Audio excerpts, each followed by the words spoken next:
Hi, and welcome to Talk of the Campus with your host, Nick Busha.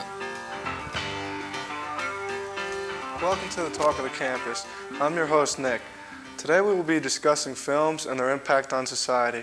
One of our main focuses today will be on how today's films project real life.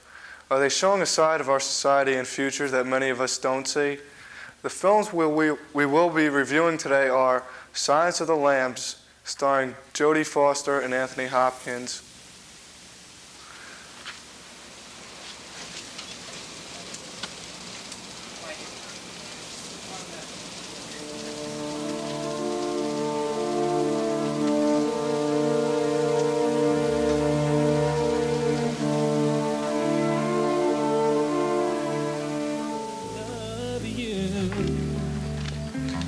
Jungle Fever, starring Wesley Snipes and Annabella Sciorra. A nigger! A nigger! A nigger!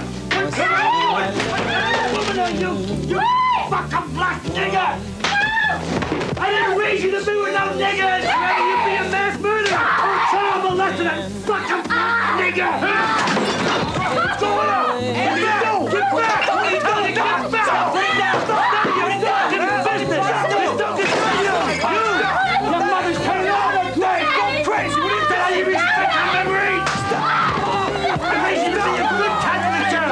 You're a disgrace! You're a disgrace to this house! You're a disgrace! You're a disgrace! You're Italian! You're a disgrace! You're a disgrace! You tell over the Jew or an Irishman was a pick up fucking nigger! I'm not all right. It was your ass and you had died! How about a beer? Yeah, right. And Terminator 2, starring Arnold Schwarzenegger and Linda Hamilton.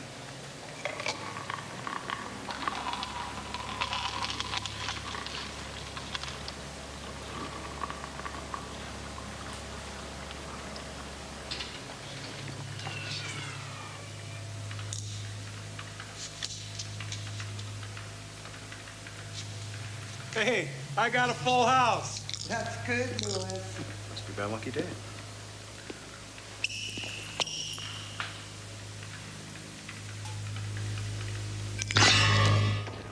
My guests today are Mark and Bry, two communication students from Rider College, who are here today to give their opinions of how the movie industry projects our society, and who both hope to someday be involved in TV and film. Welcome, Mark. Welcome, Bry. Our first film is Silence of the Lambs. It seems the serial killers of today have been glamorized in many films. Do these movies warn us or give ideas to killers? Cheap shoes. You look like a robe. A well-scrubbed, hustling robe with a little taste. Good nutrition's given you some length of bone, but you're not more than one generation from poor white trash, are you, Agent Starling? And that accent you've tried so desperately to shed, pure West Virginia. Where's your father? Is he a coal miner? Does he stink on the land?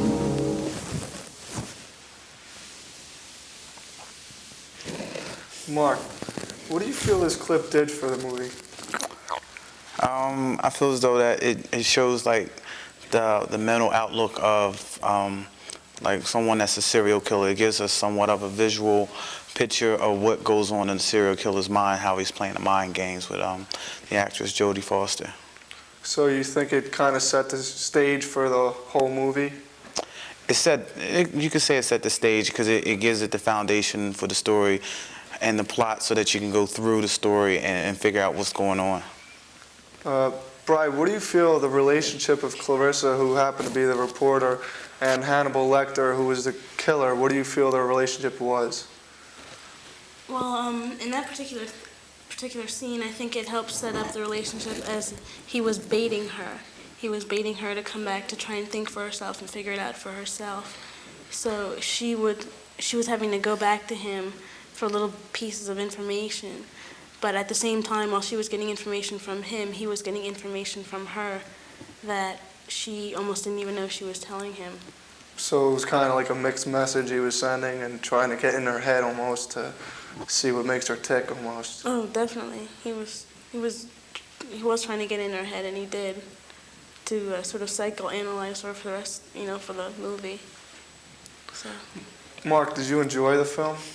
I thought the film was well created. I think it was something different from the normal movies that we see with serial killers, like Friday the 13th or Nightmare on Elm Street. This was something more realistic that, was apt to happen in society. Well, if somebody asked you about it, like, would you recommend it? You'd say, yeah, I think it was good. Do you think it would be a good movie for kids, or you'd kind of not to bring their kids to see it? I would recommend it for people who can understand a film of this nature. I wouldn't recommend for children under, I think, 18 to watch this film because of the violent natures, the descriptive manner that's within the film. I think it's a good film for people who has a clear understanding and has a grip on society that they can sit there and analyze and figure out what's going on. It would be a good film for them to watch. So, Brian, do you feel, people like Jeffrey Dahmer, who's known to be a serial killer, do you feel that he gets ideas from this type of movie, or how do you think they should go about making this type of movie? Well, I think, everybody gets ideas from movies. That's how basically other movies are made, and in some ways, art does imitate life in some ways. So people like Jeffrey Dahmer, they do what they're going to do anyway. So, everyone gets ideas from movies, but I don't feel it directly affects, but I think maybe it does have a small effect on the society. I would like to Go ahead, Mark. Feel free. disagree on her comment. I think that this film can excite someone of a Jeffrey Dahmer nature, because this film at the end shows that this serial killer escapes prison and he's back on the stalk and he's ready to do the actions that he did in the past. So this would give someone that has that type of mentality that, look, well, if you can get away with it, then I can get away with it, and continue the cycle. So I think it has a great impact on people who don't have a grip on reality. Brian, taking into regard what Mark said, do you think there should be a part 2 to this, or do you think they should add something else to it? I do feel there should be a part 2, just so that we can find out what will happen to him if he does get caught, if he does get brought to justice. Just actually what would happen, like what would happen, because like he's such a great mind in the film. He figures out everybody. He figures out every angle, and for him to be caught at the end would kind of be like sort of a justice, because they did catch him once. He was in the prison. They did catch him once. But to capture that character again, I think would be good, sort of justify our society a little. Mark, why do you think it was so popular? Do you think people like to know these kind of people, like that eat each other and stuff, or like why do you think people would want to go see a movie like this? I don't think people really think that people really eat each other, but it's with any film that is made. If it's a good film, has a good plot, has a good storyline, has good characters that's playing the roles in these films, of course you're going to get a large number of the audience in the movie theaters to watch it, because of the the names of like Anthony Hopkins. He has a good name in the acting industry, so it kind of get people out there. I think people are interested of what goes on in like a psycho killer's mind. So it's basically a lot of interest and a lot of hype. All right. Our second topic is jungle fever. The interracial relationships shown in this movie were subjected to racial hate on both sides by society. Does this depict how society really feels, or did this film over-exaggerate to make a point? When did this happen? The other day. Yeah? I thought you were gonna drop a bomb. Well, she's white. White? Man, are you on crack or something? You crazy. She's Italian. H-bomb. From Bensonhurst. Nuclear megaton bomb. Busy like flop. Brian, do you think this film was over-exaggerated to make a point? I don't think so, because people do. There is a considerable amount of society, a number of people in society, who do still think that races should be kept separated, and there shouldn't be any interracial relationships.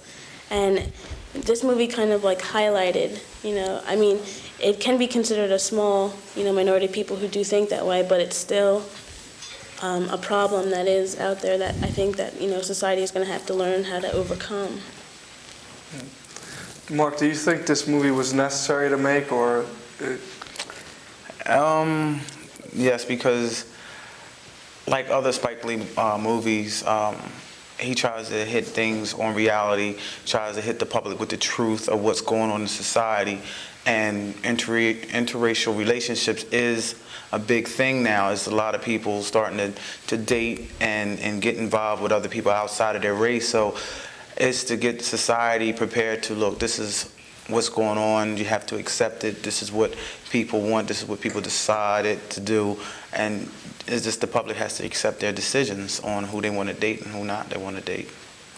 Brian, how would you feel about if you've seen or if you witnessed an interracial marriage, or when you see people dating like interracially, do you think less of them, or what do you think? Does it bother you at all, or do you think you just accept it? It doesn't bother me at all. I have interrelated dated. My aunt was married to a white male from England. They live in England. They have 2 children. One of them, they're both very successful children. One of them is into acting. The other one draws. I mean, it's a society thing. It's like it's a normal family. I mean, occasionally they did get some slack about it, but they're extremely happy, and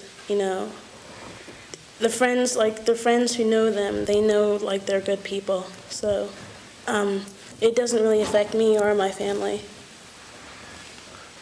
Mark, would you date a white girl, or do you have problems being friends with white people? No, it's who you fall in love with, or who you have strong attractions to. You can't help your feelings if you're attracted to a white girl, Oriental girl, black girl, Hispanic girl. You can't control your feelings, and you're only hurting yourself if you deny those feelings, because you have to explore them. And I have no problem with having white friends, because on my father's side I have white relatives, so it's a thing that you have to accept. Our third topic is Terminator 2. The futuristic scenes in this movie are unreal and are loaded with much violence and action.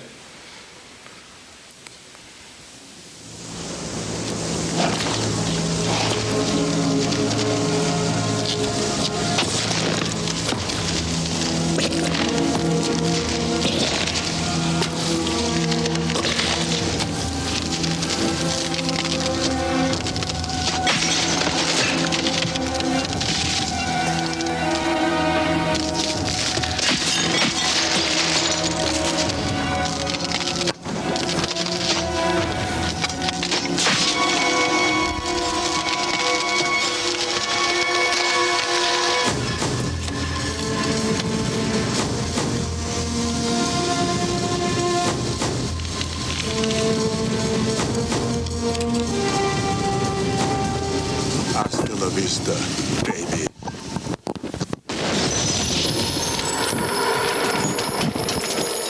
Right. Do you feel this is a good movie for kids to see, even though Arnold Schwarzenegger is considered a role model to kids in our society?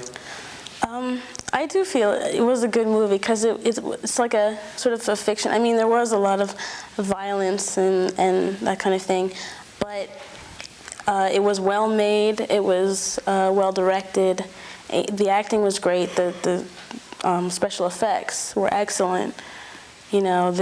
It was one of the highest budgeted films, yeah. But a lot of people went to go see it because it was so popular, and it was considered one of the best movies of the year. Mark, did you enjoy the effects, or do you think they overdid it a little too much? Or? No, the effects were well done, and I think it was appropriate for this type of movie, because Terminator 1, you had the little effects there, and so this movie had to be a lot greater than the first one, which it was, and the effects with the Liquid Man and whatnot, I think it gave a great impact to the movie. That's why it was so successful. Brian, would you like to see more action films like this in the future with this type of like effect in it? Oh, definitely, because some movies that do have a lot of violence in it, their plot tends to be real weak because they're depending so much on, you know, flashy violence and people beating each other up. But this one was very interesting. It kept you interested, and the plot carried well. And the special effects, you know, really helped that out a lot. Mark, do you think movies of today, are they becoming too extravagant, or are they going a little too overboard with the effects, or is it good, it brings more people in by doing this? How do you feel about that? Well, the movies today are a little more futuristic than the movies from the past.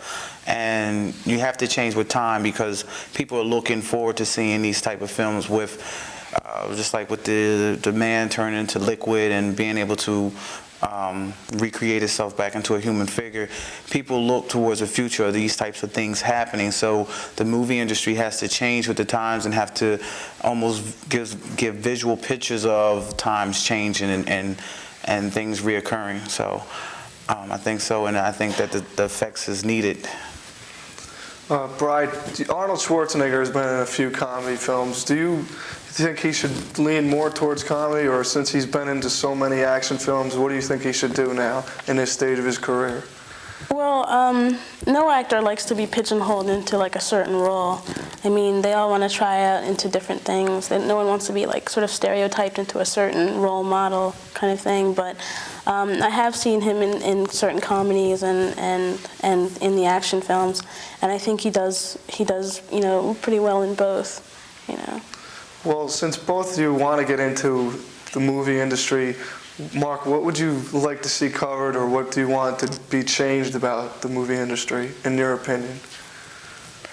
It's not so much anything that I would like to have changed, but to keep the movie industry going into the direction that it's going in, you would have to think of different plots, not to become too repetitious with films that's coming out that's doing the same things that maybe another film has done. You have to be more creative, more conventional.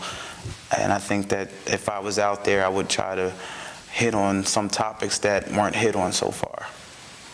Brian, now when you graduate and you get into this industry, do you want to direct? Do you want to act? What would you like to get into? I don't know. I'd like to get into directing. I'd like to write also. I'd like to sort of make a few fiction adventure films, sort of like kind of along the lines of like the Indiana Jones kind of movies, because I also like the effects in those movies, and it had comedy, it had, you know, action, and you know, I enjoyed those kind of movies. Well, we're running out of time. I'd like to thank both of you for coming to our show. We hope you enjoyed our show and the insight that Brian and Mark gave us on movies, and it was some good insight. I appreciate you for coming, and I'd like to say thank you and so long from Talk of the Campus.